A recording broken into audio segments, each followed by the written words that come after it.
TV was my passion growing up. It was the only really one thing that I ever wanted to do. I just really wanted to work in media. No matter what it was, I just wanted to be doing something in media. I was a dancer my whole life, took a bunch of different dance classes, taught dance, and so I just kind of felt that that's what I love the most, is being in front of the camera, talking a lot. So it was just a natural, Mohawk was my first choice, and television was my first choice in a program.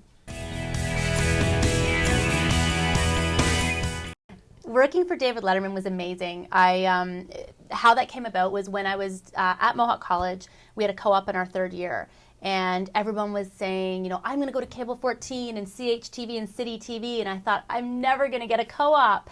And I just realized in my second year, I thought, okay, I have 1 year to find something really cool to do. And I just happened to be watching David Letterman on TV one night and thought, I'm going to go work for Dave. And then it was a year process, literally trying to get in and just even get an audition or an interview, I guess you can call it, just to kind of get into the building to say, hey, listen, this is what I've learned at my school in Hamilton, Ontario, Canada, and I can bring all my skills to you here. So yeah, they called me and said, you've literally got 48 hours. If you can get here in 48 hours, we will grant you an interview. So I went down, took the train down, got in, interviewed, and I was one of 900, well, there was 900 candidates, and I was like one of maybe, I think it was 15 that got chosen. Oh. So that was really cool. Well, what happened with YTV is that when I finished working for David Letterman, I got offered a job there, and I was super excited about it, but it was a job that any American could do. So when it comes to green cards and visas, it just wasn't in the cards for me at the time. So I came home and I was really upset. And there was no email back then. I'm that old. And so what happened was I had a bunch of resumes printed out, and I was going to Much Music that day and City TV and YTV to hand out my resume. I was doing that on a weekly basis. And I just happened to go to YTV, and I actually hit someone's car in the parking lot.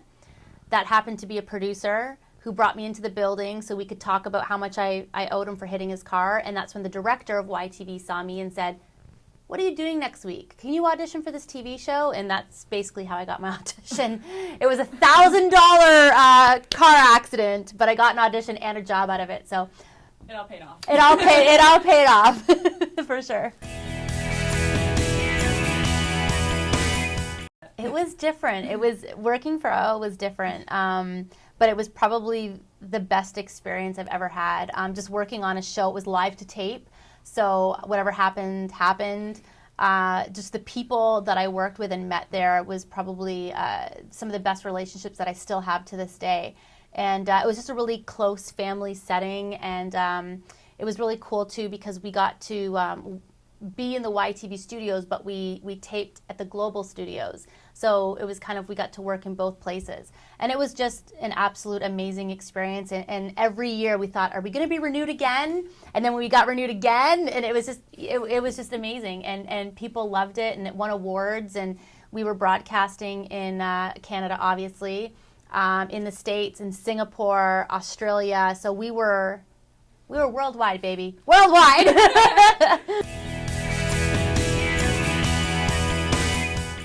Yes and no. When I was actually on the show, it was more frequent, and that was a more frequent thing.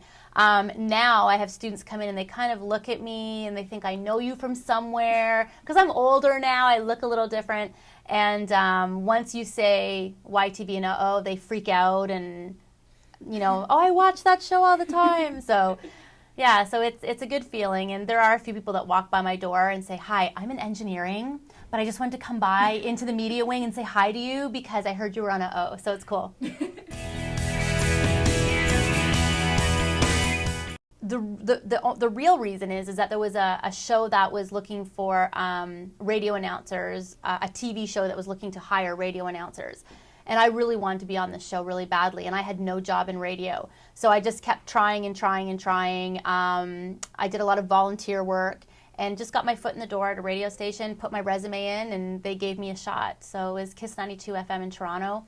Julie Adam, I'll never forget, gave me that chance, and it's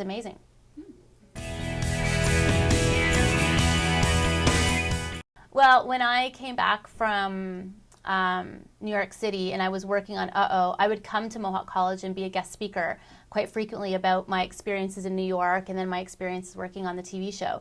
And I just built relationships with people in the department and started teaching part-time in television. And I started actually, during that time, working in radio steadily and kind of had experience in both. And when this position became available, I interviewed for it because I love the students, I love teaching, and just seeing students graduate, walk across that stage, and then work in the industry is the best feeling ever. So I love it.